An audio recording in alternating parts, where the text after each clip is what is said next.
La Cafetera es un programa de radio que se financia gracias a las aportaciones de los oyentes. Si te gusta el periodismo que defiende y sientes que te acompaña, hazte mecenas y ayúdanos. Infórmate en radiocable.com/mecenas. Buenos días, Resistencia. Somos una familia de vasco-andaluces y este año nos hemos regalado ser bienhechores de la Cafetera.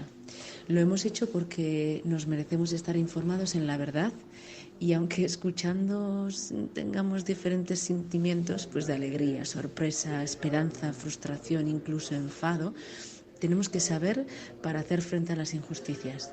Gracias, fuerza y sobre todo buen humor. Un beso.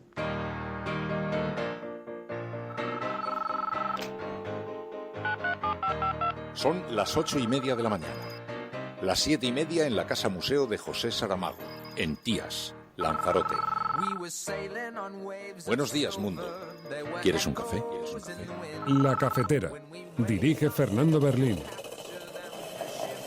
En el programa La Cafetera de Radio Cable. Una entrevista en Radio Cable. Durante 20 minutos en Radio Cable y dice todo lo que van a mañana escuchar. En La Cafetera de Radio Cable. Radio Cable, que ha conseguido una auténtica primicia, ha entrevistado esta mañana y ha conseguido situar esa entrevista y lo que le ha dicho en los titulares. Con María Navarro y Pilar de la Peña. Esa será la novedad.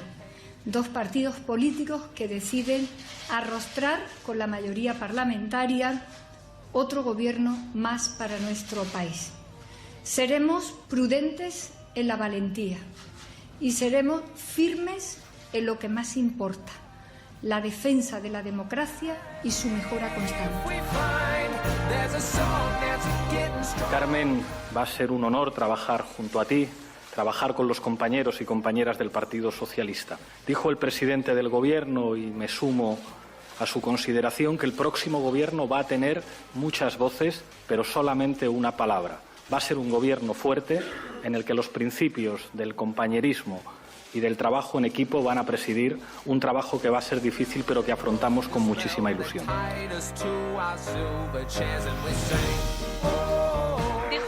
Rosa Luxemburgo que el primer gesto revolucionario es decir las cosas por su nombre, y por ahí quiero comenzar hoy. Este Ministerio de Igualdad será un ministerio feminista, igual que este gobierno, como decía la vicepresidenta, será un gobierno feminista, y será un ministerio feminista cargado de memoria de aquellas mujeres, lo decía también la vicepresidenta, que fueron y por las cuales hoy somos. Con habilidad e inteligencia habrá que huir de quien pretenda hacer de la división y de la confrontación su hoja de ruta política. Huir de quien pretenda levantar muros en lugar de tender puentes. Ya hemos dicho que nosotros nunca propondremos que el miedo cambie de bando, porque no tenemos bando. Porque dos bandos no son un país entero, sino un país hecho pedazos. Por eso no se puede pretender gobernar contra media España, pero tampoco se puede pretender ser oposición contra la otra media.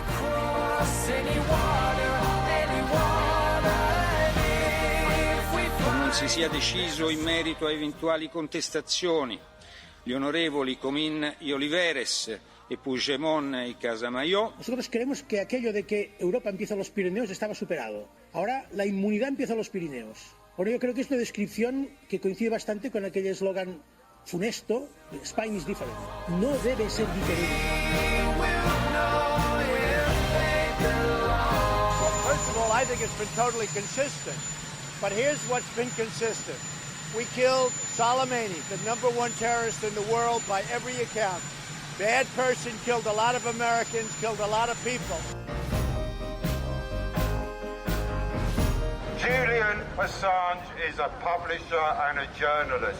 He is not someone who should be in prison.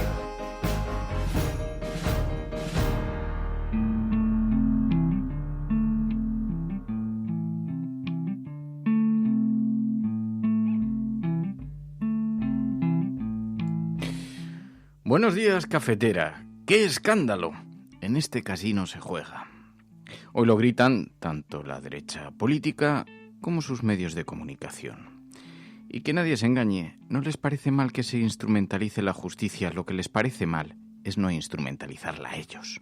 Bronca hoy a cuenta del nombramiento de la exministra de Justicia, Dolores Delgado, como nueva fiscal general del Estado. Sí, claro, a nadie se le escapa que la justicia debería ser independiente, pero Es grosero decir que hoy dependen de Sánchez los fiscales cuando siempre es el gobierno el que ha nombrado al fiscal general. Y resulta gracioso que se hagan los escandalizados quienes precisamente la semana pasada anunciaban estar dispuestos a poner en práctica una auténtica guerra judicial, lo que se conoce como la lawfare en América Latina.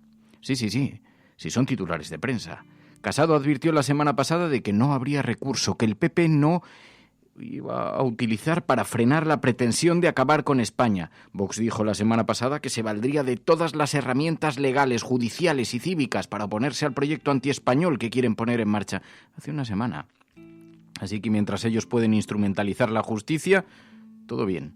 La semana pasada, entre el miércoles y el jueves, la prensa publicó al unísono que el PP estrenaba la oposición con el veto a la renovación del Poder Judicial. Está en funciones desde el año 2018.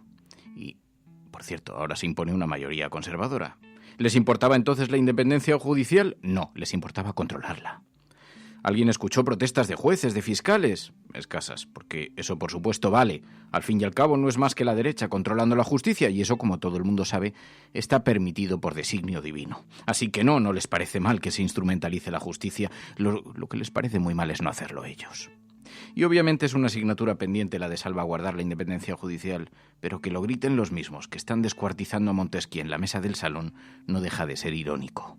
Esta es la apertura del programa de Radio La Cafetera, y si lo estás escuchando, no estás sola.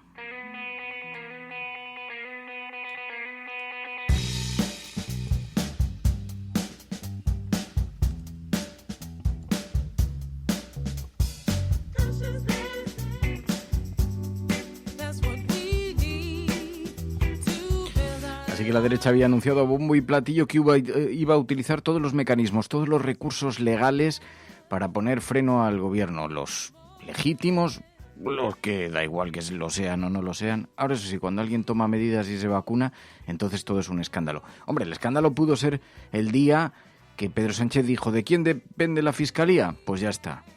Ya lo anunció hace algunos meses. Bueno, en todo caso, sí, asignaturas pendientes, sea como sea, en la democracia española, pero claro, siempre pagan los mismos, siempre tienen que justificarse los mismos. Hoy vamos a comentar esto. ¿Qué os parece a vosotros? ¿Qué opináis? Almohadilla, la cafetera justo. Almohadilla, la cafetera justo. Ese va a ser el hashtag con el que vamos a comentar el programa. Y os pedimos que lo utilicéis en las redes sociales, como ya lo están haciendo algunos de los oyentes. Muy buenos días a todos los que se van incorporando a esta hora a la cafetera, tanto en directo como en diferido.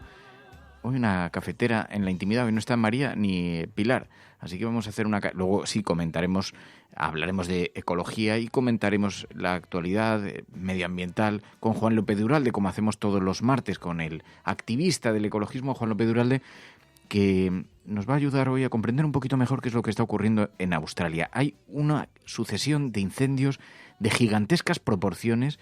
Bueno, se calculan por millones los animales que han muerto ya. Es un incendio absolutamente devastador y le vamos a preguntar a Juan López de Uralde las razones, las causas, el porqué, si está conectado o no con el cambio climático, qué es lo que dicen los expertos sobre este asunto. Así que hablaremos con él dentro de un ratito. Y mientras tanto, hoy os pido mucha participación, mucha ayuda. Enrique Quesada, muy buenos días. Dice, buenos días, mundo. Urgente es tomar medidas sociales. Dice, vamos a dejar las discusiones del bar y de dar eco a los postureos y empecemos a pensar en los retos que tenemos pendientes. Isabela, muy buenos días. ¿Suena mejor? Y más si lo compartimos juntos, dice Isabela. Café, buenos días, Isabela. Vilma, muy buenos días. Francisco Guerrero, buenos días. New Life, muy buenos días. Ángel Trianero dice, echa a andar el gobierno y los cuchillos se afilan en la oposición, dice Ángel Trianero. Y en efecto, claro, ya han dicho desde la oposición que no van a dar un minuto de tregua y ya se ve hoy en las portadas de los periódicos. Buenos días, indignados. Buenos días, Javier Hernán Gómez, El Tuerto, José Alquebla, Camaraldo, Jab Balfri, muy buenos días, Hilario Sánchez, Isabel Aragón, Ana Pérez, un montón de gente que se incorpora a esta hora y a la que pedimos ayuda y participación aquí en la cafetera. Y ya sabéis que tenemos numerosas formas de participar en el programa. A través de las redes sociales, utilizando ese hashtag, almohadilla, la cafetera justo, almohadilla, la cafetera justo. Y también a través del WhatsApp, podéis enviarnos una nota de audio, un pequeño mensajito de audio, una nota de audio de unos 30 segundos. Ya sabéis que se pulsa el microfonito en el WhatsApp y podéis dejar la nota de audio y la emitimos aquí unos 30 segundos. Y luego un pequeño titular en texto para que pueda organizar la conversación fácilmente. 627-002-002, 627-002-002.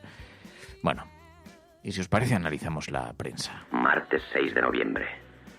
Los periódicos se tiñen de miedo, amenazas y rumores. El gobierno es incapaz de hacer nada. Parece inevitable el enfrentamiento sangriento entre los partidos más extremistas. A pesar de todo, la gente acude al trabajo. La lluvia no cesa. Y el temor surge del asfalto como una neblina. Se le siente como un aroma punzante. La gente lo tolera. Como si fuera un veneno que paralizara los nervios. Un veneno lento que se siente como una alteración en el pulso o un espasmo de náuseas.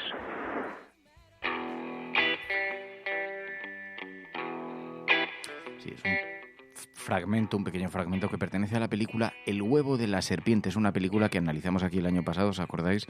En el videoforum de la cafetera, y que describe con una precisión quirúrgica el efecto que tiene el nacimiento del nazismo, de la intolerancia, del discurso del odio en una sociedad, y cómo además se va camuflando poco a poco bajo los titulares de los periódicos en el miedo y bajo el huevo de la serpiente, algo aparentemente inofensivo que mientras tanto va creciendo dentro, en su interior, el monstruo que después devorará la conciencia. Bueno, pues El huevo de la serpiente es una extraordinaria película, una excelente película, muy recomendable, que pudimos analizar aquí el año pasado y que nos sirve además para establecer paralelismos con el tiempo que estamos viviendo. Bueno, 627-002-002, el WhatsApp del programa, recuerda.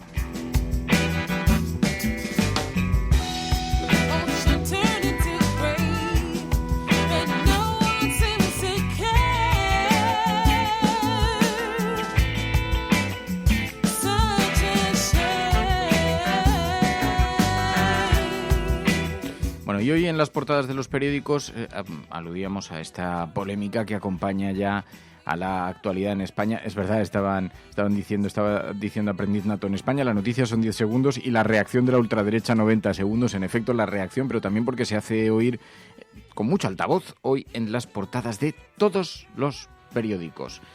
Claro, quizá el enfoque con el que yo más sintonizo es el que hace La Vanguardia. La Vanguardia me gusta mucho últimamente como periódico. No sé si vosotros lo vais siguiendo más allá de lo que comentamos aquí, pero siempre tiene una información internacional bastante exhaustiva y tiene un tratamiento informativo también bastante distante, aparentemente distante. Bueno, dice, en el arranque de la legislatura, dice La Vanguardia, Sánchez encara el frente judicial con Delgado como fiscal general. El presidente sitúa a la exministra en la Fiscalía para afrontar la crisis catalana y la ofensiva del Partido Popular en los tribunales. El nombramiento levanta las críticas de la oposición por falta de imparcialidad. Y en efecto, ese es el enfoque. El gobierno, con el objeto precisamente de confrontar, de ponerle freno a esta ofensiva judicial que ha anunciado el Partido Popular, pues ha nombrado como fiscal general a Delgado, a Dolores Delgado, la nueva fiscal general. El presidente la sitúa para afrontar, entre otras cosas, la crisis catalana, pero también para frenar esa ofensiva que ha anunciado el Partido Popular. El nombramiento, en efecto, como dice La Vanguardia, ha destapado muchas críticas, ha levantado muchas críticas. Pero claro, es que la derecha tiene que ponerse de acuerdo de una vez. ¿Qué es lo que nos está anunciando? ¿Nos está anunciando una etapa de oposición radical, dura? ¿O por el contrario, nos anuncia la moderación? Ayer Pablo Casado decía una cosa y la contraria. Con habilidad e inteligencia habrá que huir de quien pretenda hacer de la división y de la confrontación su hoja de ruta política. Huir de quien pretenda levantar muros en lugar de tender puentes. Eso lo decía al principio Casado, pero si escuchas la declaración completa, a continuación empezaba una ola de descalificaciones. Claro, porque resulta llamativo. ¿Cuál es el problema? ¿Por qué ahora la derecha siente tan extraordinaria impotencia ante los hechos que nos acontecen, ante lo que está ocurriendo? Lo que pasa es que, claro, el problema es que ya estamos muy vacunados.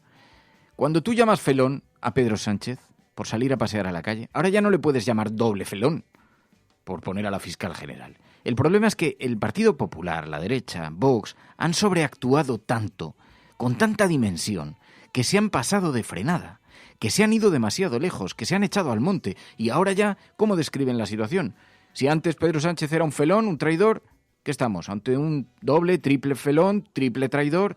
¿Dónde nos ha situado? ¿Cuál es el problema de la sobreactuación? Que cuando tienes que utilizar de verdad los calificativos se te ha ido de las manos. Y entonces ahora la oposición de Pablo Casado va a ser una cosa y la contraria. Es la desunión de la inmensa mayoría que ama a España. Y debemos ser el punto de encuentro de esa gran mayoría que en ocasiones olvida que lo es porque nadie se lo recuerda. Por eso debemos ofrecer un partido abierto de par en par a la sociedad, de guardia permanente, al servicio de todos los españoles, los que los votan y los que no nos votan, los que nos aplauden y los que nos insultan. Debemos dar visibilidad a la España razonable y moderada. Eso es lo que dice Pablo Casado, para a continuación decir que van a ejercer una oposición dura, radical, sin contemplaciones. Bueno, pues parece difícil que nos quedemos con ello.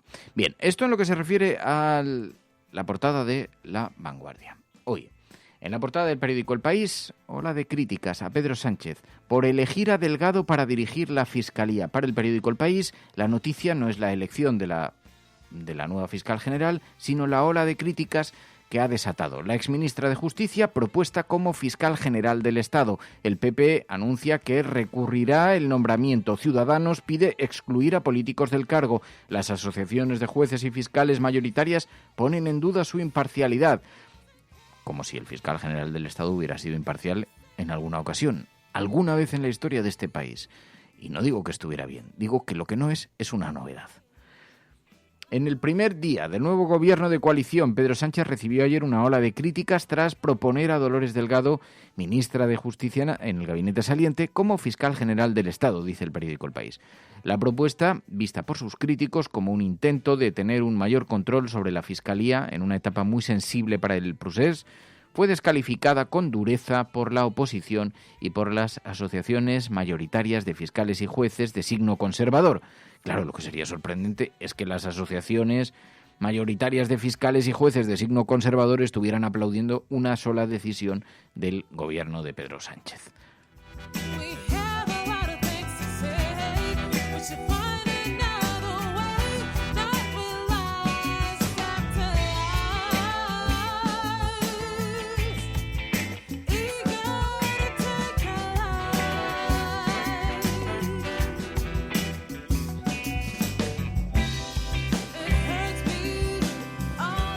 Así que, mientras tanto, eso en la portada del periódico El País, que se presupone de todos estos periódicos el más moderado, el más inclinado hacia el centro-izquierda. Bueno, pues en la portada del periódico El Mundo, Sánchez exhibe su poder sobre los fiscales para cumplir con Esquerra Republicana. Pone al frente de la Fiscalía General a su ministra de Justicia para asegurarse su control. La designación de Dolores Delgado irrita a sus compañeros. Es una bofetada a la independencia. Me hace mucha gracia porque todos estos periódicos hace pocos meses estaban aplaudiendo toda la campaña judicial emprendida contra el independentismo. Y entonces no les parecía mal que la Fiscalía estuviera controlada. Entonces no les parecía mal que la justicia tomase decisiones políticas. Entonces exigían, incluso al gobierno de Mariano Rajoy, que fuera más contundente en la aplicación de la justicia, que diera instrucciones al fiscal general del Estado. Todo esto lo hemos estado escuchando durante meses. Pero como las tornas se giran, el discurso, pues también. Dice el periódico El Mundo que la propuesta de nombramiento de la exministra de Justicia, Dolores Delgado, lo que no sé si aguantará la presión el gobierno con semejante campaña, porque están todas las portadas de los periódicos, pero dice, indignó ayer a los miembros de la carrera fiscal, podría haber añadido de mayoría conservadora, que vieron esta apuesta del presidente como un intento de controlar, podrían añadir, como siempre se ha hecho, el Ministerio Público como sea. El puesto probablemente más sensible de la próxima legislatura será el que ocupe Delgado en un contexto en el que el gobierno socialista quiere desjudicializar el procés para contentar a Esquerra Republicana, bueno, y también para vacunarse ante la campaña, ante la ofensiva que ha anunciado el propio Partido Popular. Es que vuelvo a insistir, quienes están denunciando en las portadas de los medios esta politización de la justicia no dijeron nada la semana pasada cuando descubrieron que en este casino se jugaba. No dijeron nada cuando el Partido Popular estrenaba la oposición vetando la renovación del Poder Judicial en funciones desde diciembre de 2018 y donde se impone una mayoría conservadora. Entonces, que se pusiera una mayoría conservadora parece que a nadie le importaba demasiado. cuando el PP anuncia que además bloquea cualquier atisbo, cualquier posibilidad de veto a la renovación del Poder Judicial, no hay ningún escándalo. No hay titulares a 5 columnas. Esto no importaba. ¿Les importaba la independencia judicial? No, porque la independencia judicial estaba en manos del Partido Popular de la derecha y entonces, bueno, pues entonces se aplaude. En fin, entendemos que esto es una felonía, porque como lo hace Pedro Sánchez, pues entonces es una felonía inadecuada, no como las que se cometen todos los días. Dice el periódico ABC, ¿de quién depende la Fiscalía? Pues ya está, Pedro Sánchez cumple con lo que dijo en campaña sobre su intención de controlar la justicia y nombra a Dolores Delgado, fiscal general del Estado, en plena ofensiva contra los tribunales. Bueno, la ofensiva desde los tribunales, que se lo digan a los independentistas. Lleva algún tiempo. La colocación a dedo de la exministra siempre se ha colocado a dedo al fiscal general del Estado. Es la atribución del gobierno, es la atribución de un gobierno emanado, por cierto, del Parlamento, emanado del voto de los ciudadanos. Porque a veces se nos olvida que, claro, la politización de la justicia podemos estar o no de acuerdo. Cuanto más independiente sea la justicia, más salvaguardará los intereses de los ciudadanos. Ese sería el principio básico universal sobre el que se sustenta no solamente la doctrina de Montesquieu, sino lo que consideramos algunos que son una de las esencias de la democracia. Dicho lo cual, es de una ingenuidad superlativa pensar que la derecha va a consentir semejante atropello al manejo de lo institucional. De manera que lo que sí que sería un absoluto despropósito es que la izquierda ahora entregase también la Fiscalía General del Estado al nombramiento por parte del Partido Popular. Que lo nombre el PP, si total, ¿para qué va a gobernar Pedro Sánchez si ya tienen a Pablo Casado? Por cierto, muy interesante hoy, Borja Sémper deja la política. El único moderado que quedaba en el Partido Popular ahora mismo es trending topic. Ya lo sabéis, Borja Sémper, portavoz del PP en el Parlamento Vasco, ha anunciado que deja la política desencantado por la influencia de la extrema derecha en la política y en el ideario del Partido Popular. Hoy ha sido titular de portada, a las 12 va a anunciar las razones, se marcha, ha decidido aceptar una oferta de la empresa pública, se marcha. Y Edu Madina dice, la política será desde hoy un poco peor y tu vida bastante mejor. Te deseo toda la suerte y toda la felicidad que te mereces, dice Eduardo Madina. Hombre, tampoco es esto. Yo no sé si es que ha habido nuevas aproximaciones entre Eduardo Madina y Borja Sémper, pero su relación en el pasado era bastante mala. Bastante mala. Eduardo Madina dice, la política será desde hoy un poco peor y tu vida bastante mejor. Te deseo toda la suerte y toda la felicidad que te mereces.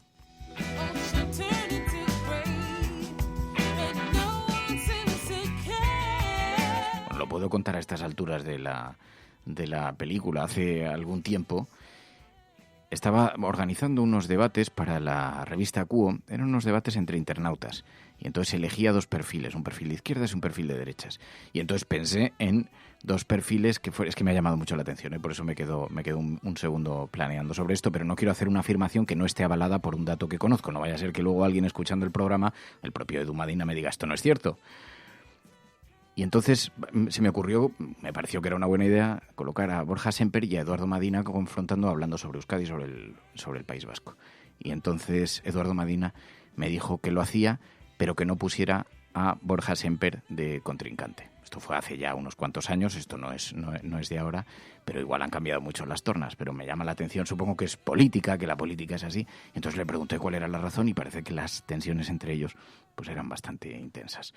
Eduardo Madina dice, la política será desde hoy un poco peor por el anuncio de Borja Sémper. Yo sí lo creo, honestamente, que la salida de Borja Sémper es un poco peor para la política y enturbia el Partido Popular, enturbia un poco más, si cabe, el Partido Popular, porque tiene una posición moderada, porque tiene una posición dialogante, y probablemente eso es lo que le ocurre muchas veces a la gente del PP vasco, a la gente en el Partido Popular del País Vasco, que tienen una visión tanto sobre lo que ocurre en Euskadi como sobre, digamos, la conversión a la democracia de la derecha en España diferente a la que se tiene, desde luego, en Madrid. Bueno, el caso es que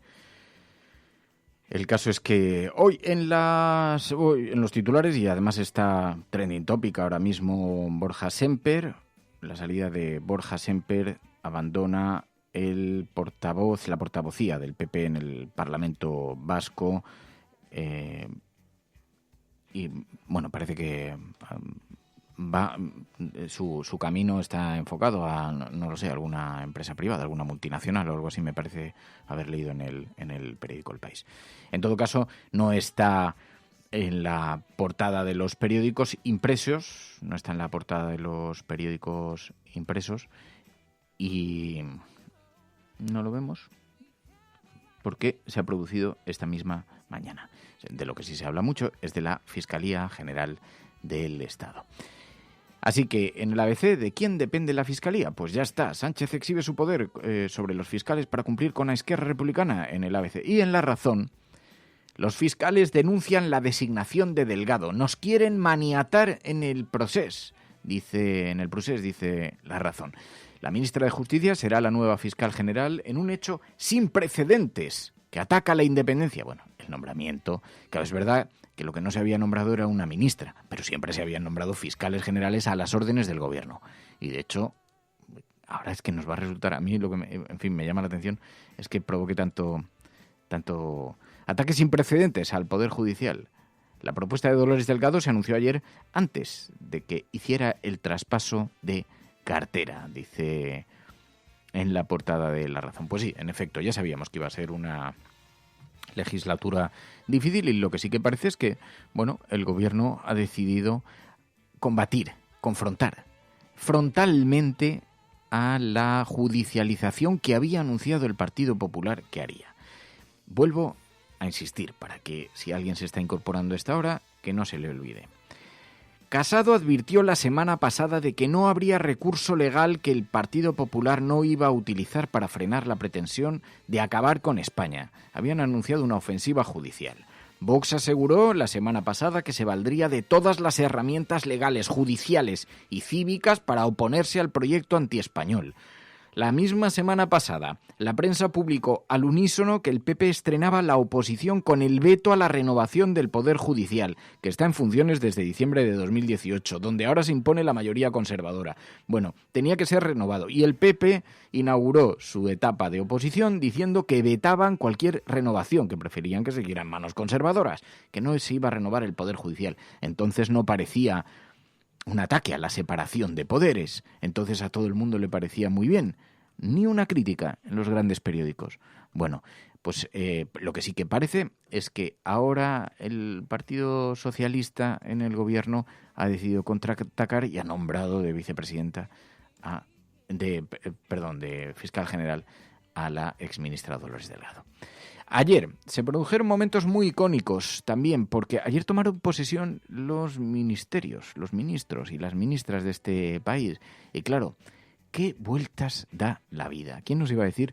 Fijaos, ocurrió una cosa que estaba terminando el programa y entonces comenzaron los nombramientos y decidimos no darlos en directo porque pensamos, bueno, no era más que el juramento o promesa del cargo sobre la Constitución, con el crucifijo delante o no. Ya sabéis que siempre hay mucho debate con esto. Bueno, prácticamente unánimemente se prometían sobre la Constitución, el cargo, mantener en secreto las deliberaciones del Consejo de Ministros, hacer cumplir la Constitución, en fin, el juramento básico de la toma de posesión de las vicepresidencias y de los ministerios, ¿no? Es un acto protocolario, pero tiene una cierta solemnización y así, bueno, se le da un cierto atisbo de...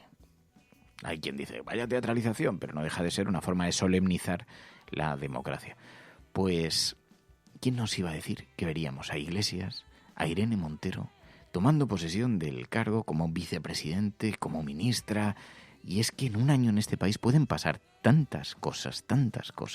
Bueno, y ayer estuvimos siguiendo y la verdad, habíamos decidido no darlo en directo porque pensábamos que era algo más anecdótico, pero luego viendo lo icónico de las imágenes y el nudo en el estómago que se le va a poner a algunos, o que se le ha puesto a algunos, la verdad es que nos equivocamos, tendríamos que haberlo retransmitido en directo, porque era una cuestión bastante anecdótica, pero tenía bastante interés. Prometo, por mi conciencia y honor, cumplir fielmente las obligaciones del cargo de vicepresidenta primera del Gobierno y ministra de la Presidencia relaciones con las Cortes y memoria democrática. Prometo, por mi conciencia y honor, cumplir fielmente las obligaciones del cargo de vicepresidente segundo del Gobierno y ministro de Derechos Sociales y Agenda 2030. Con lealtad al rey. Con lealtad al rey. Con lealtad al rey. Con lealtad al rey.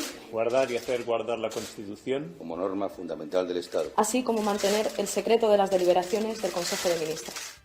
Hay momentos que nos dejó, claro, había un enrabietamiento en algunos políticos, sobre todo los que han llevado la exageración al debate público, los que han llevado la crispación, el enfado. Pues encontrarse a los nuevos ministras de Podemos tomando posesión de sus cargos, a Pablo Iglesias como nuevo vicepresidente. Ayer la toma de posesión de la vicepresidencia, bueno, la verdad es que fue muy comentada. Os lo pongo si queréis en completo porque apenas dura menos de un minuto. Señora presidenta del Congreso, compañeros ministros, no deja de tener cierta ironía que estemos en un edificio que fue la sede del sindicato Vertical. Habla bien de nuestra historia que hoy estemos aquí. Carmen, va a ser un honor trabajar junto a ti, trabajar con los compañeros y compañeras del Partido Socialista. Dijo el presidente del Gobierno, y me sumo a su consideración, que el próximo Gobierno va a tener muchas voces, pero solamente una palabra. Va a ser un Gobierno fuerte en el que los principios del compañerismo y del trabajo en equipo van a presidir un trabajo que va a ser difícil, pero que afrontamos con muchísima ilusión. Quiero referirme también a los movimientos sociales. Vais a ser la referencia de esta vicepresidencia. No dejéis de criticarnos, no dejéis de presionarnos. Eso significará que podemos hacer las cosas mejor. Eso decía Iglesias. Muchas personas, una sola voz en el Gobierno. Bueno, y Carmen Calvo dijo, seremos prudentes en la valentía. Esa será la novedad. 2 partidos políticos que deciden arrostrar con la mayoría parlamentaria otro gobierno más para nuestro país. Seremos prudentes en la valentía y seremos firmes en lo que más importa, la defensa de la democracia y su mejora constante. Eso decía ayer Carmen Calvo. También, claro, las miradas puestas en Irene Montero. Dijo Rosa Luxemburgo que el primer gesto revolucionario es decir las cosas por su nombre, y por ahí quiero comenzar hoy.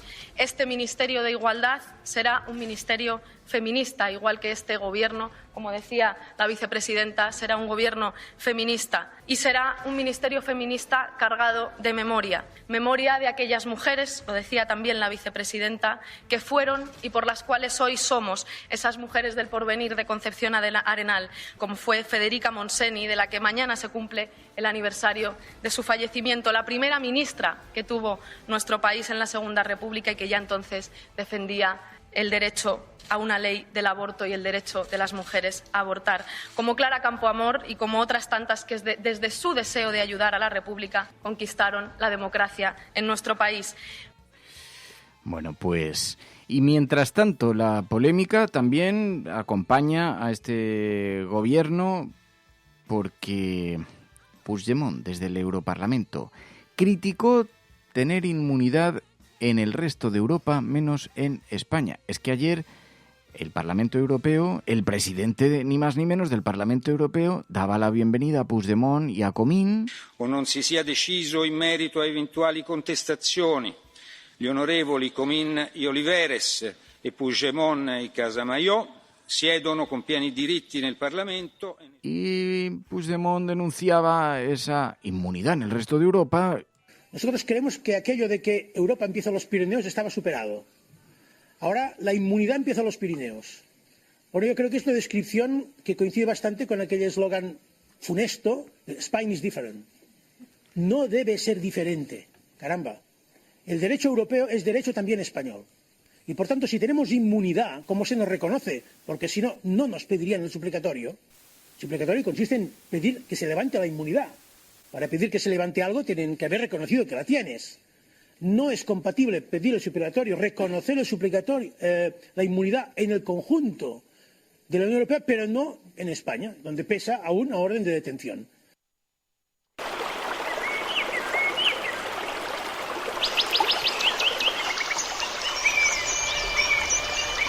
Datos que aseguran que el calentamiento global provoca cada año en el mundo 7 millones de muertes prematuras, más que las causadas por el SIDA y la malaria, por ejemplo. Han ido a parar al río Guadiamar después de que se rompiera una balsa en las minas de Aznalcóllar. El vertido, que contiene ácidos y metales pesados, ha afectado a viviendas. Estos picos de polución no solo hacen que nuestra salud se resienta, también reducen nuestra esperanza de vida. El petrolero, el Prestige, que naufragó ayer con 77.000 toneladas de combustible en su interior. Hay que controlar que no aumente el vertido al mar. En Murcia, entonces aquí caían 450 litros por metro cuadrado, ahora son 308 y la uva se seca. El agujero del Ártico alcanzó un tamaño similar al de 5 veces Alemania y se formó la primavera pasada tras un periodo inusualmente prolongado de bajísimas temperaturas. Todos tenemos el poder de cambiar. Entonces, ¿a qué esperamos? Bueno, las cifras son tan absolutamente pavorosas, tan absolutamente abrumadoras, que provoca incluso un escalofrío citarlas. Los incendios en Australia han arrasado 10 millones de hectáreas, el equivalente a la superficie de Hungría. Han fallecido 28 personas. Se calcula que han muerto 1.000 millones de animales. Una catástrofe como no se ha vivido nunca en Australia, absolutamente demoledora. Juan López Duralde, muy buenos días. Hola, buenos días, Fernando. Las imágenes son terribles. Yo he visto una de unos turistas en un automóvil por una carretera donde veías cientos y cientos de animales muertos, productos de la asfixia, quemados, en los alrededores de la carretera, en los lados, en las cunetas de la carretera, durante kilómetros y kilómetros. Es absolutamente demoledor. ¿Por qué se está incendiando Australia? ¿Qué es lo que está ocurriendo? Bueno, la situación es efectivamente devastadora, ¿no? No porque sean extraños los fuegos en Australia, sino por la magnitud y la dimensión que han tomado este año, ¿no? Entonces, bueno, hay un contexto que es, yo creo, lo que más nos interesa hablar hoy aquí, más allá de, en fin, las cifras y los datos y las imágenes que todo el mundo ha visto. Hay un contexto político que yo creo que es muy relevante y que tiene que ver con bueno, pues con la importancia y el papel que juegan determinados lobbies y determinadas industrias en el gobierno de Australia, ¿no? Lo digo porque se produce la paradoja de que mientras Australia arde por los 4 costados debido a una situación climática inaudita, es decir, que no tiene precedentes, donde se han superado por 2 veces el récord de temperaturas, alcanzando los 41 grados que nos habían alcanzado, y donde se ha dado, bueno, pues una situación que ya advertía el panel intergubernamental de cambio climático, ¿no? Y es la agudización de determinados fenómenos, como el llamado dipolo oceánico, que hace que, bueno, pues que la situación en cuanto a temperaturas, sequedad ambiental, sequía y viento, pues sean excepcionales y generen esta expansión incontrolada de los incendios, ¿no? Pero, como digo, por un lado hay cuestiones políticas de fondo y por otro lado también lecciones a aprender, que yo creo que es lo que más nos interesa en este análisis, ¿no? Sí, porque un gobierno negacionista y también un país que tiene una ganadería intensiva, una industria de ganadería absolutamente gigantesca.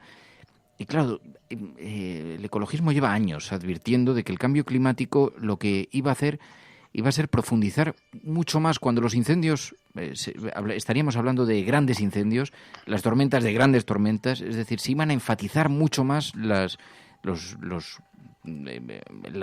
catástrofes, ¿no?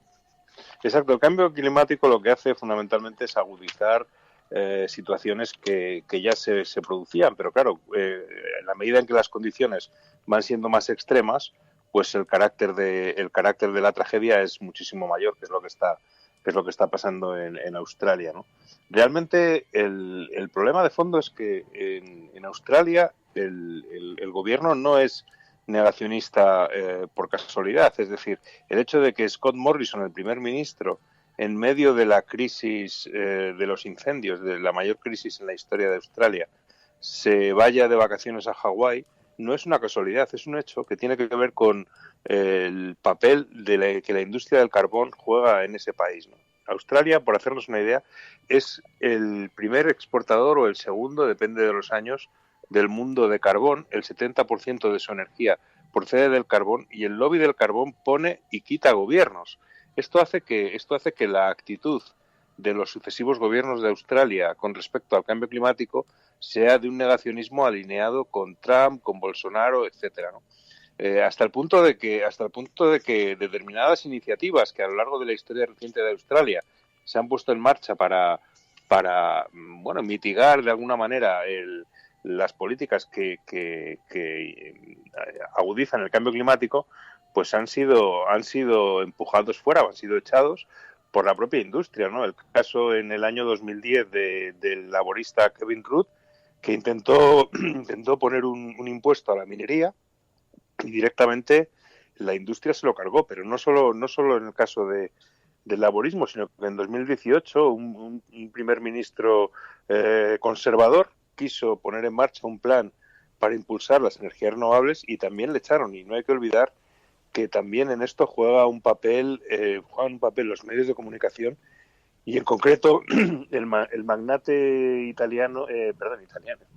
australiano Rupert Murdoch, ¿no? Que es globalmente conocido por ser un magnate de los de los medios de comunicación conservadores, del negacionismo y demás, ¿no? Lo digo porque esta es la paradoja en la que se mueve este país, ¿no? Un país que ha sido líder del negacionismo climático global y que ahora vive una tragedia sin precedentes que va a tener consecuencias globales y que está teniendo consecuencias devastadoras sobre sus propios ecosistemas, sobre sus especies y sobre la calidad de vida en este momento de la ciudadanía. Llevan nada menos que 3 meses ardiendo el país, por la costa este de norte a sur, y realmente no parece que la cosa se esté deteniendo, desgraciadamente, ¿no? Y eso en este contexto de un gobierno que durante mucho tiempo, impulsado o promovido por la industria del carbón, niega sistemáticamente el cambio climático. Claro, porque llegamos a una situación en la que ahora importa lo inmediato, que es cómo terminar con un incendio de estas dimensiones. ¿Eso es posible o hay que confiarlo todo a un cambio en el tiempo, en las condiciones meteorológicas? Bueno, sabemos muy bien, porque en España algo sabemos del tema de los incendios forestales y también algunas lecciones tenemos que extraer del tema de Australia. Sabemos muy bien que cuando se dan condiciones extremas como las que se están dando allí, de sequedad, de altas temperaturas de viento, se producen unos fuegos que son muy difíciles de frenar. Es decir, que realmente los medios humanos no son capaces de frenar estos grandes incendios forestales que se autosobreviven a sí mismos, ¿no? Y en ese sentido cobra especial énfasis como reflexión la necesidad de trabajar mucho más en la prevención, ¿no? Sobre todo, y eso debemos tenerlo en cuenta también en nuestro país, porque de alguna manera esas condiciones extremas, consecuencia del cambio climático, también se están dando cada vez más en la península ibérica y, por lo tanto, situaciones como esta que ahora viven en Australia, pues podemos vivirla en nuestro país. Y en ese sentido es necesario el tomarse muy en serio el tema de la prevención de los incendios forestales, de tal manera que se minimicen situaciones como las que se están dando en Australia. Yo creo que efectivamente, y el propio gobierno incluso lo ha reconocido, no se ha actuado con la celeridad ni se han puesto los medios para hacer frente a la situación. Cuando se han querido poner ya estaba todo fuera de control, pero claro, es que insisto en ello, ¿no? Es decir, estamos hablando de un país donde en medio de esta crisis ecológica sin precedentes que está llevando todavía, será difícil prever, pero está llevando a especies como, por ejemplo, ya muy amenazadas, como el koala, que es un símbolo de la fauna australiana y de los ecosistemas australianos, pues se está llevándolo al borde de su extinción. Ya estaba esta especie muy tocada. Pues como digo, en medio de este desastre ecológico, pues es un primer ministro que se va de vacaciones a Hawái, ¿no? Como ahí os quedáis. Yo creo que el drama tiene todas las ramificaciones de lo que significa el negacionismo climático cuando asume responsabilidades como la presidencia de un país. Y bueno, pues la respuesta, que solamente después de 3 meses ardiendo el país, pues reconoce la influencia del cambio climático, cuando ya, claro, ha sido recibido en los sitios a donde ha ido, pues por los vecinos, pues con abucheos, con no te queremos aquí, lárgate de aquí, porque claro, la gente pues está indignada con absoluta naturalidad, porque han muerto 28 personas, ha habido decenas de miles de desplazados y, en definitiva, bueno, pues la situación del país no tiene precedentes y no sabemos exactamente cuándo y cómo va a terminar, pero yo creo que efectivamente solo un cambio de las condiciones ambientales podrá terminar con los incendios. Lo que es muy difícil de calcular es qué consecuencias puede tener, ¿no? Bueno, los científicos son muy pesimistas. Es verdad que la capacidad de regeneración de la naturaleza es grande y que si se le permite y se le ayuda a recuperarse, pues puede hacerlo. Pero claro, el problema es que primero Australia no es un país que tenga una gran superficie forestal. Solo el 17% del país está cubierto de bosque. Es verdad que es un país muy grande y por lo tanto eso son muchas hectáreas, pero es que se han quemado 10 millones de hectáreas, que es una superficie, tú mismo lo has dicho, ¿no? Como Hungría, ¿no? Y luego, ¿cómo van a reaccionar poblaciones ya muy tocadas, ¿no? Hablábamos antes del koala. El koala ha reducido sus números a lo largo de la historia de millones, de 8 millones a 80.000 ejemplares que quedaban ahora, ¿no? Se calcula que han muerto unos 8.000 koalas por los fuegos, ¿no? Y luego está la devastación de esos ecosistemas. Y esto es una especie que podemos decir emblemática. El problema del koala, a diferencia de otras especies, es que no puede huir del fuego, es decir, que sus movimientos son mucho más lentos que los del fuego, pero es solamente un símbolo, un indicador de muchas especies animales que realmente no se sabe cómo habrán reaccionado. Y luego está, aparte de los animales que directamente se ven afectados por el fuego, la destrucción de los hábitats y si esos hábitats se podrán recuperar o no. Por lo tanto, hay un pesimismo por parte de la comunidad científica, aunque evidentemente pues esa capacidad de regeneración de la naturaleza, si se le permite y se promueve y se ponen medidas, pues bueno, puede darnos sorpresas agradables, ¿no? Australia, también hay que decirlo, es un continente acostumbrado al fuego, es decir, lo que está ocurriendo no es algo que no haya ocurrido con anterioridad, lo que es nuevo es la magnitud y la extensión del problema. Pues Juan López de Uralde, la verdad es que estoy viendo las imágenes en las redes sociales y son absolutamente pavorosas. Es espectacular, quizá porque también icónicamente tenemos a esa fauna con un extraordinario respeto, pero ver kilómetros y kilómetros de restos de animales en las cunetas de las carreteras es una imagen y quizá muy representativo del mundo que estamos viviendo. Juancho López de Uralde, gracias. Pero yo muy rápido, Fernando, por resumir, ¿no? O sea, como sumario, yo diría 2 mensajes. 1, hay que combatir el negacionismo climático, es decir, el negacionismo climático es muy irresponsable. Y 2, en materia forestal, tenemos que, en la medida en que las condiciones climáticas están cambiando y poniéndose peores, tenemos que incidir cada vez más en la prevención. Yo creo que estos son los dos mensajes clave que debemos sacar del tema de Australia, más allá de, bueno, pues de lamentarnos y de horrorizarnos ante las consecuencias. Oye, ya te preguntaré, que tenemos por el gobierno, te tengo que preguntar también. Tenemos que hablar. El viernes se anunció ese ministerio verde, esa vicepresidencia verde. Causó una cierta sorpresa, pero Unidas Podemos lo llevaba en el programa. Parecía que era una cosa como... En fin, digamos que estaba dentro de lo previsible, ¿no? Sí. Yo, vamos, o sea, directamente,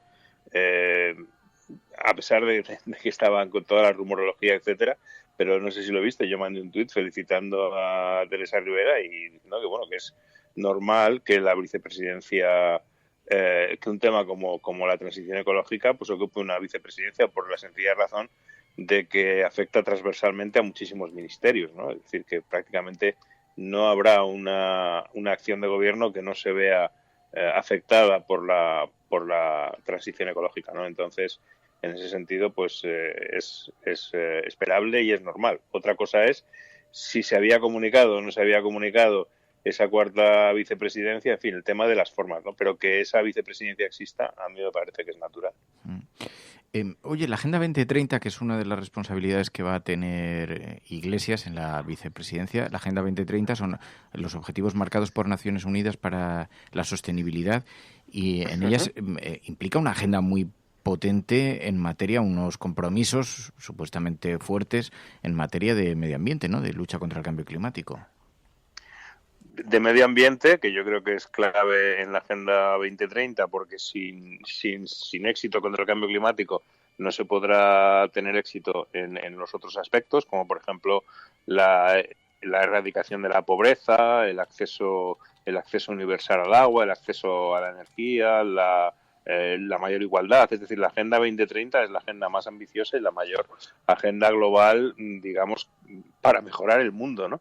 Y creo que es una competencia que mucha gente no le ha dado la importancia que tiene, pero yo creo que tiene mucha importancia porque de alguna manera pues está poniendo en manos de la vicepresidencia de Iglesias pues ese balance global de los derechos humanos, ¿no? Que fundamentalmente es lo que es, ¿no? Y esa reivindicación de derechos humanos, ambientales, sociales, que están ahí. Por lo tanto, bueno, yo creo que es una competencia que quizás no se le ha dado mucha importancia, pero yo creo que la tiene.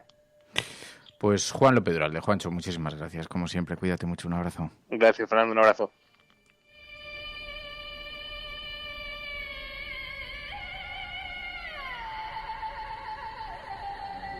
El Amazonas arde.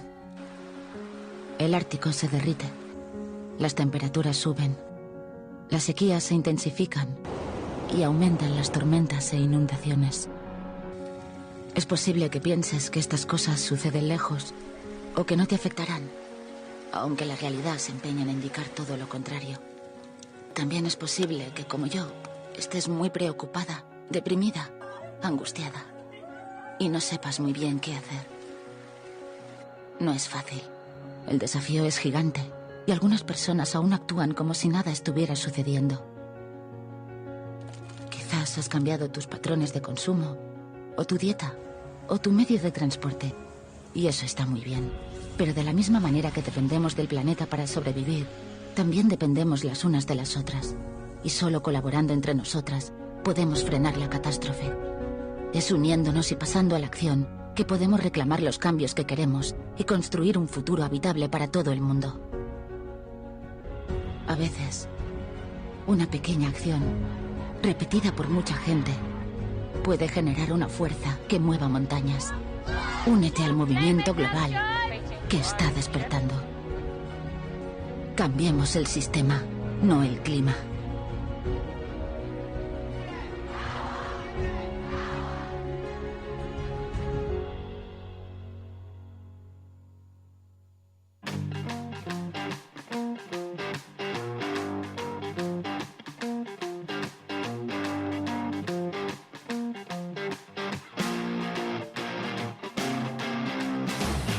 Los incendios en Australia habéis visto de una dimensión absolutamente formidable y que tienen a la opinión pública mundial francamente preocupada, aunque con poco atisbo de que, como decía Juan López Duralde, poco atisbo de que pueda ser resuelto, por lo menos en el calendario inmediato, porque son tan importantes los incendios de tal dimensión que es muy improbable que consigan frenarlo. Bueno, seguimos aquí en la cafetera.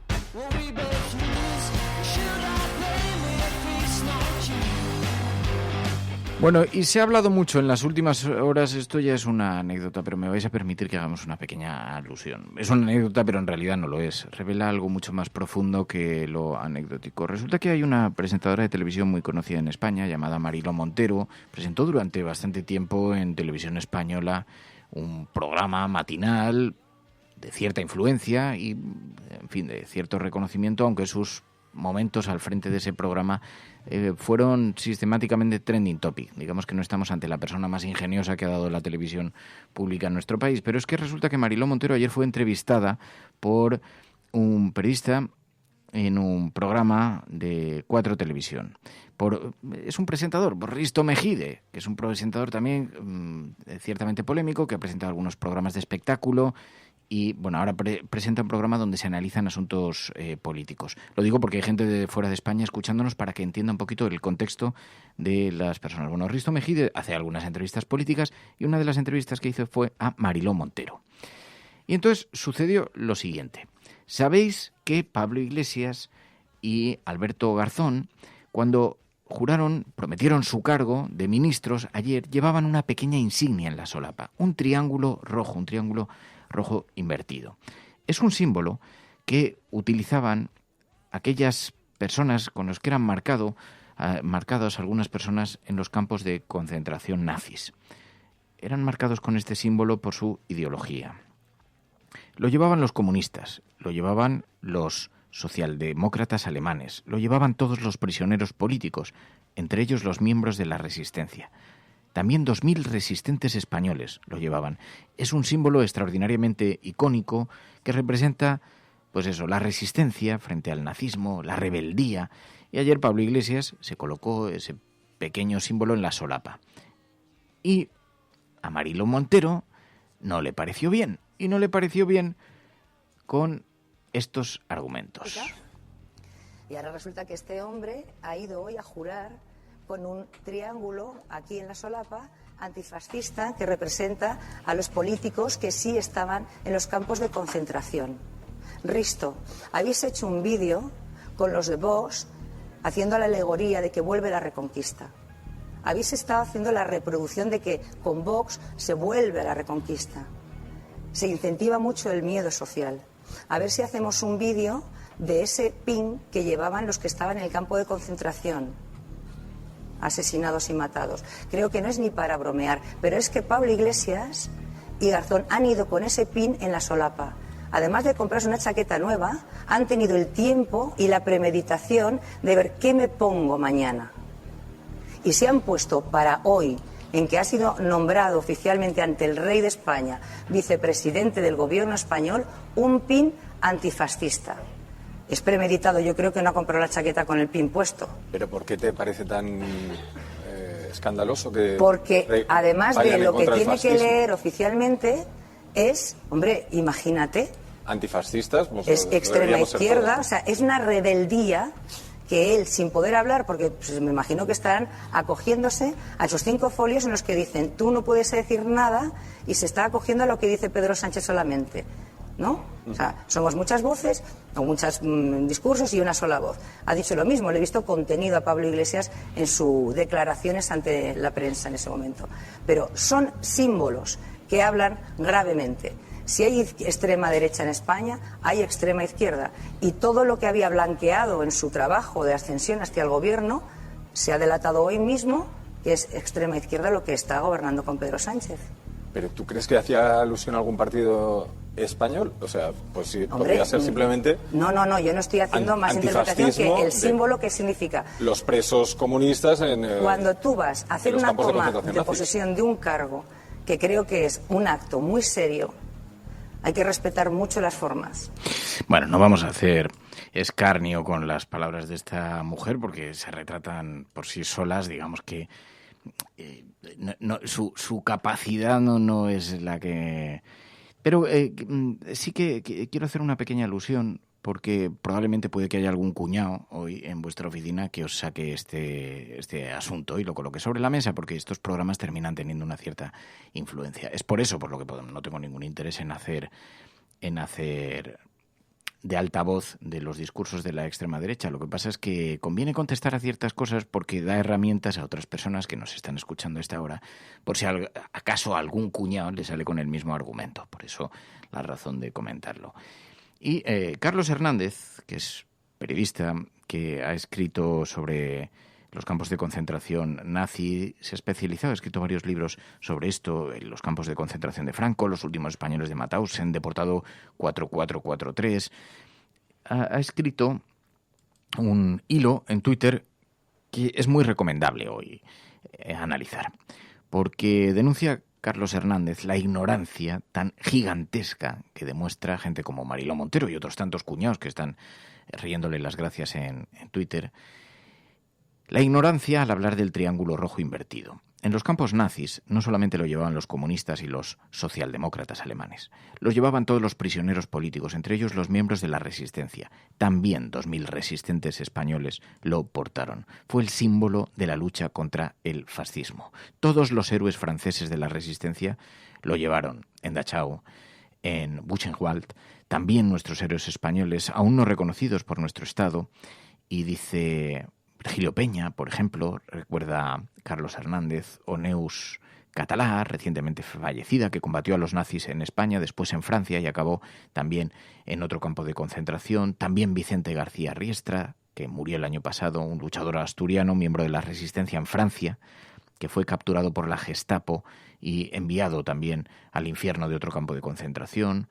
O Simone Vilalta, una francesa que también pasó por el horror de los campos de concentración, que se casó con un español superviviente de Mauthausen, hoy sigue enseñando su traje con ese triángulo rojo cosido en él, a quien la visita en el sur de Francia y publica una imagen, una fotografía, Carlos Hernández, de esta lista interminable en la que encontramos a intelectuales, a premios Nobel, a primeros ministros, a cientos de miles de hombres y mujeres que sufrieron, que murieron en los campos de muerte de Hitler por un único delito: haber defendido la libertad.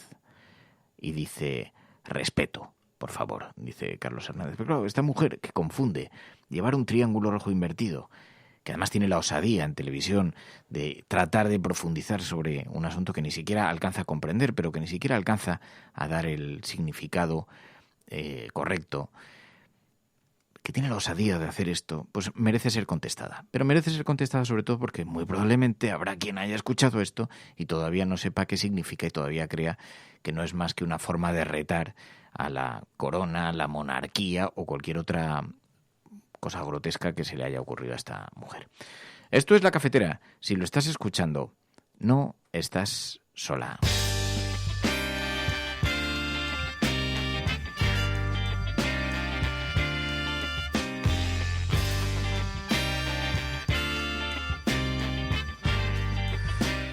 Por cierto, más cosas interesantes. Hoy, Open Arms, por falta de recursos económicos, ha lanzado un SOS. Ha pedido ayuda urgente para poder hacer frente a las reparaciones del viejo buque o comprar uno nuevo. Oscar Camps, el director de la ONG, ha pedido ayuda a través de las redes sociales. Ha dicho que el Open Arms, dice, está en peligro esta organización por la falta de recursos económicos. Ha pedido ayuda urgente para poder hacer frente a las reparaciones o para comprar un barco nuevo. Llamó a la emisora RAC 1 desde el Open Arms y está a la espera de que le asignen puerto, por cierto, seguro para desembarcar. Tiene 118 personas a bordo. Un rescate que tuvo lugar el viernes y dijo que en la actualidad es poco viable seguir con los rescates por un tema de seguridad, porque el buque que utiliza el Open Arms es un viejo remolcador del año 74 que fue remodelado como barco de rescate, que lleva ya más de 59.000 millas navegadas en apenas 2 años y medio y que necesita reparaciones que son bastante costosas, así que la continuidad de Open Arms está en riesgo. Dijo hace un día y medio que estamos reparando este barco en medio del mar en condiciones muy adversas, ahora vamos a desembarcar y tendremos que esperar una reparación a la que ni siquiera podemos hacer frente. Así que ha hecho este llamamiento esta organización que se dedica al rescate, al socorro de quienes se encuentran buscando refugio en Europa y tratan de atravesar el Mediterráneo. Y otra situación de la que queríamos dar cuenta también. Ayer, Julian Assange, el fundador Julian Assange de Wikileaks, compareció el lunes para una audiencia sobre su extradición en Estados Unidos, en la Corte de Magistrados de Westminster, en la que habló solamente para confirmar su nombre y fecha de nacimiento ante el juez. Bueno, pues vimos la imagen de Julian Assange en el furgón policial, rodeado de una nube de fotógrafos y también algunas personas que gritaban: no estás solo.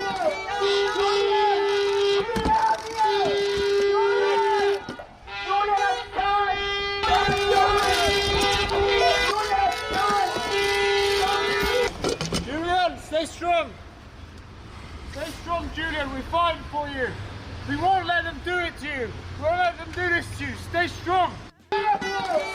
El fundador de Wikileaks, la plataforma en Internet desde la que se dieron a conocer, desde la que se denunciaron los atropellos, las violaciones de los derechos humanos que estaban teniendo lugar en la guerra de Afganistán y que ahora se encuentra perseguido por la ley. Julian Assange ayer en furgón policial a la salida de un tribunal en Londres, también concentraciones de apoyo. Julian Assange is a publisher and a journalist. He is not someone who should be in prison. Bueno, así que Julian Assange, concentraciones de apoyo. Bueno, estás escuchando La Cafetera y si lo estás haciendo, no estás sola.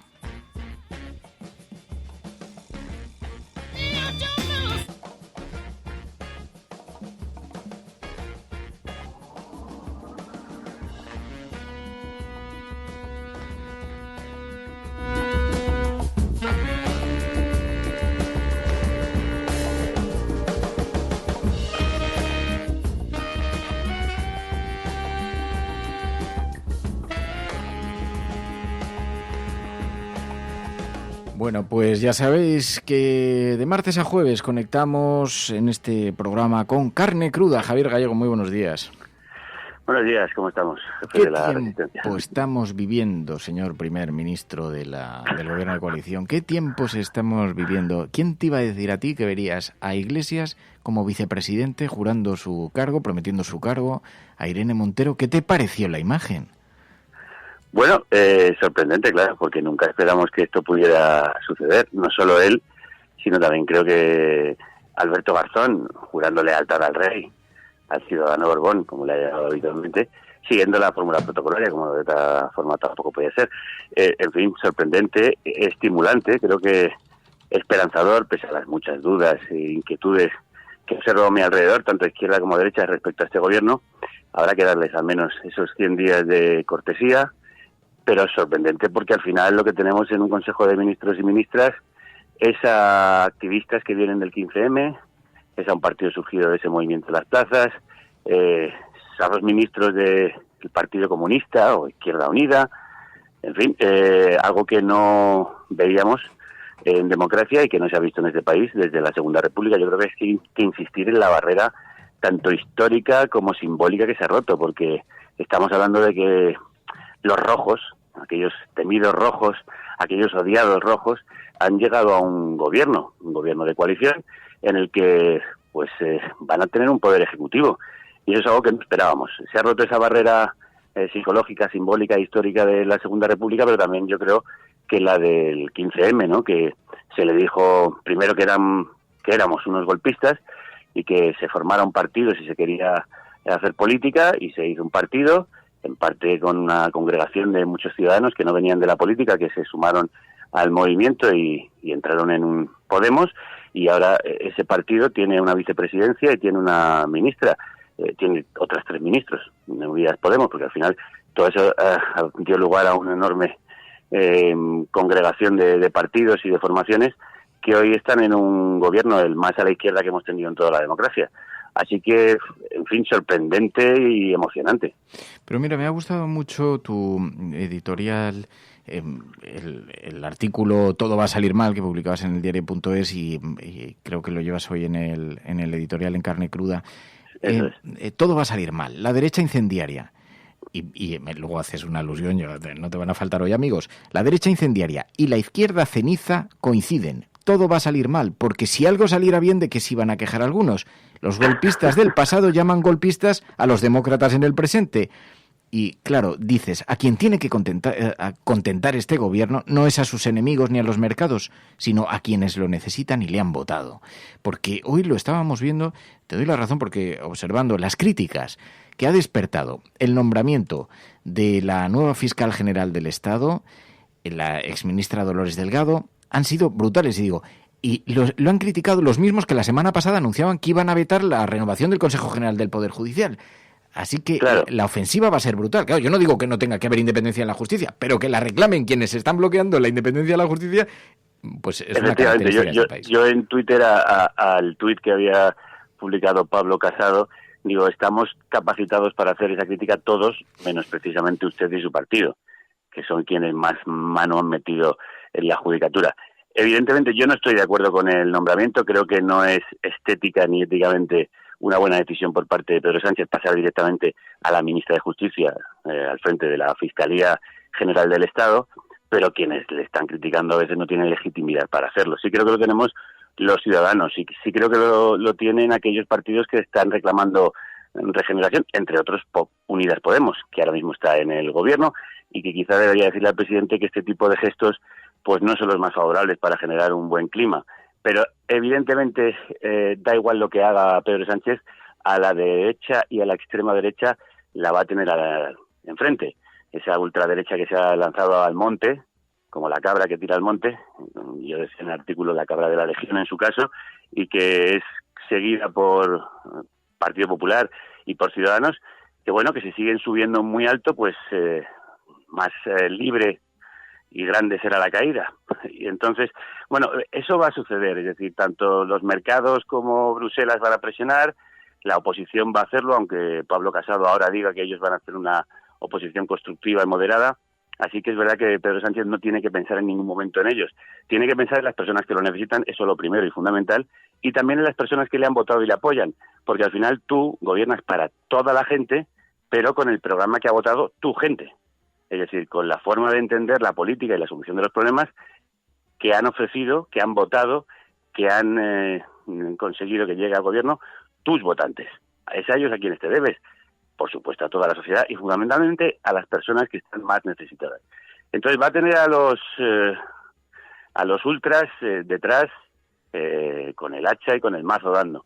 Lo que tiene que hacer es, cuanto antes y a la mayor brevedad posible, empezar a poner en marcha y en funcionamiento todas esas medidas que han prometido. Porque, quiero decir, toda la continuidad de este gobierno dependerá de que la calle esté contenta, esté satisfecha, de que sus votantes lo estén, porque si no empiezan a llegar esas medidas sociales que un gobierno progresista, el más progresista que hemos tenido, ha prometido, pues evidentemente lo que tenemos que hacer es movilizar a la calle, sea de izquierdas o de derechas. Pero también comentaba en el artículo, y me parece también interesante señalarlo, que los golpes no van a venir solo de la derecha, van a venir y han venido de la izquierda, que por un lado dice Pablo Iglesias, Alberto Garzón están domesticados y por otro lado dicen que el poder no les deja hacer lo que ellos querrían. Vamos a ver, o están domesticados ya o es el poder el que no les deja, pero también demos un margen a la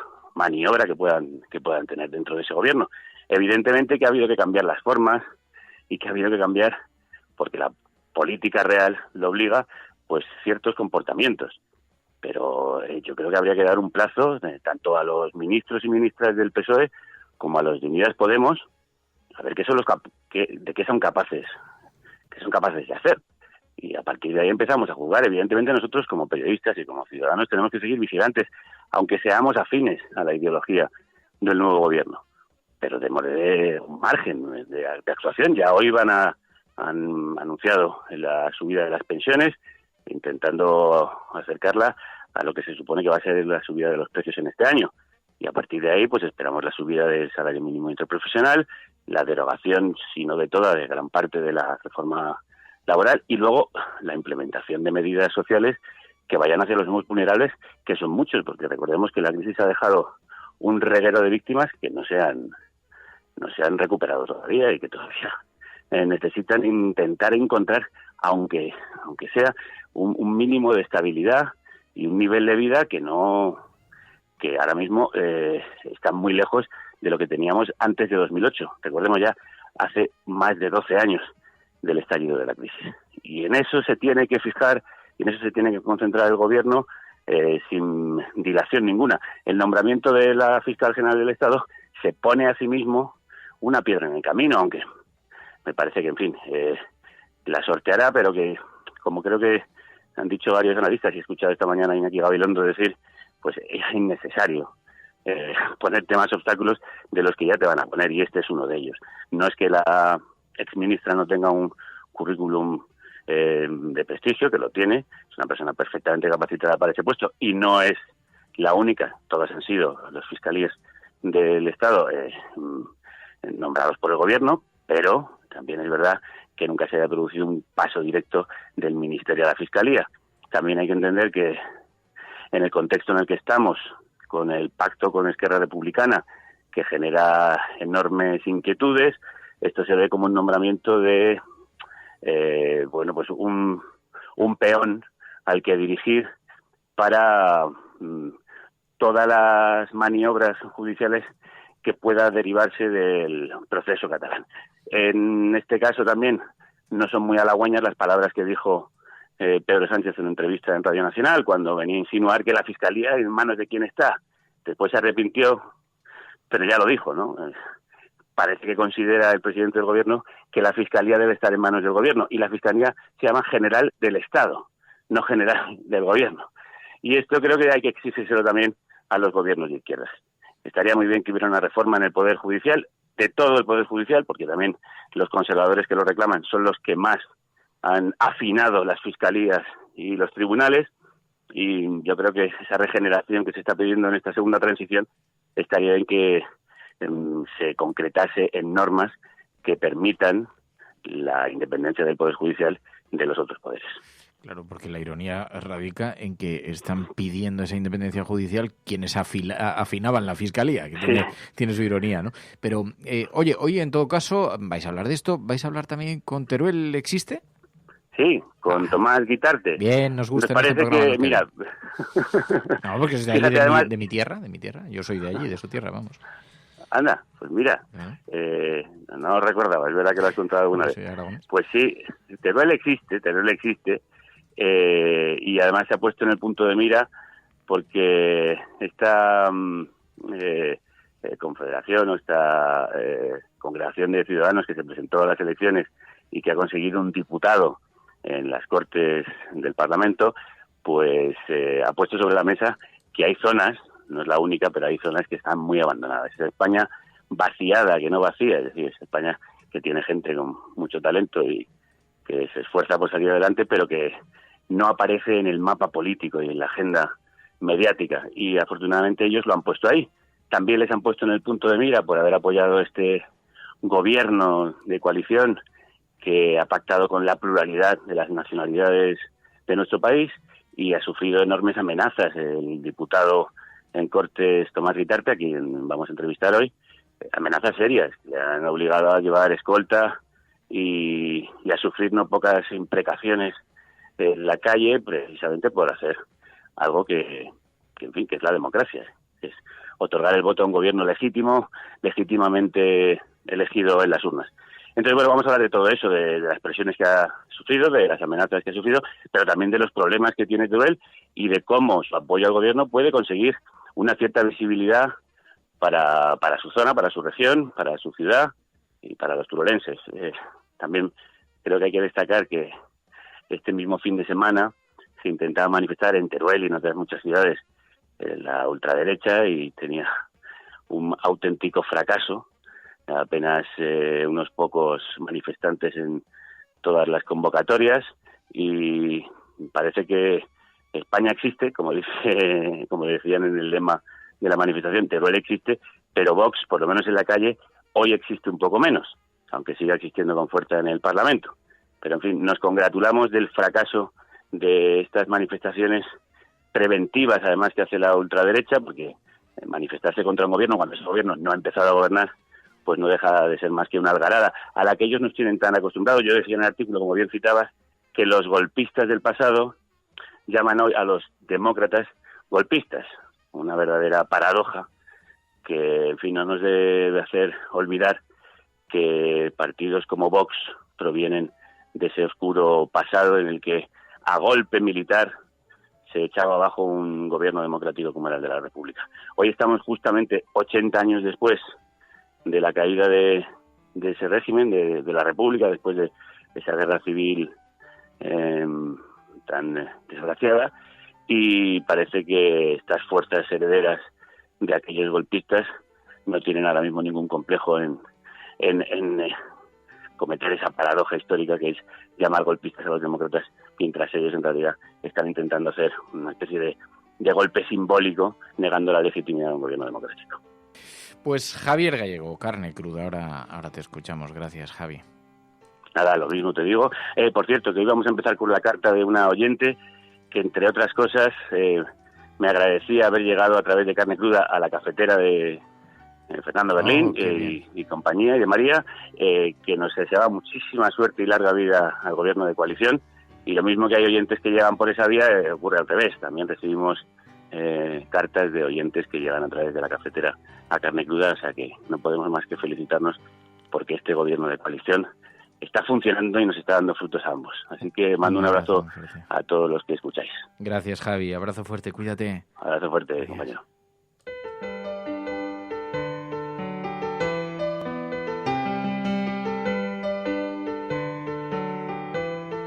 Buenos días, Resistencia. Somos una familia de vasco-andaluces y este año nos hemos regalado ser bienhechores de la cafetera. Lo hemos hecho porque nos merecemos estar informados en la verdad y aunque escuchando tengamos diferentes sentimientos, pues de alegría, sorpresa, esperanza, frustración, incluso enfado, tenemos que saber para hacer frente a las injusticias. Gracias, fuerza y sobre todo buen humor. Un beso. Bueno, pues muchísimas gracias de corazón, Ana, a tu familia. Muchísimas gracias por formar parte de esta gran familia de la cafetera y poder ayudar, permitir, hacer que sobreviva, que salga adelante. Y hoy también tenemos que dar un fuerte abrazo a Nerea Ovelar Zubiaga.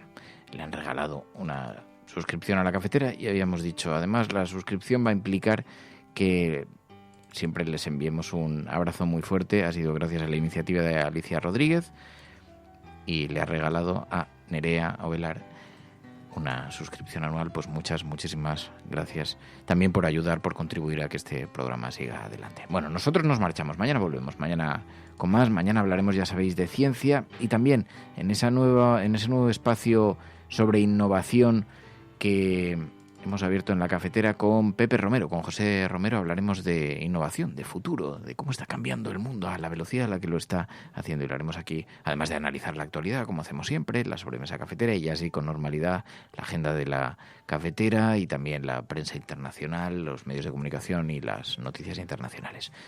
Esto es La Cafetera. Si lo estás escuchando, no estás sola. Adiós. Hasta mañana.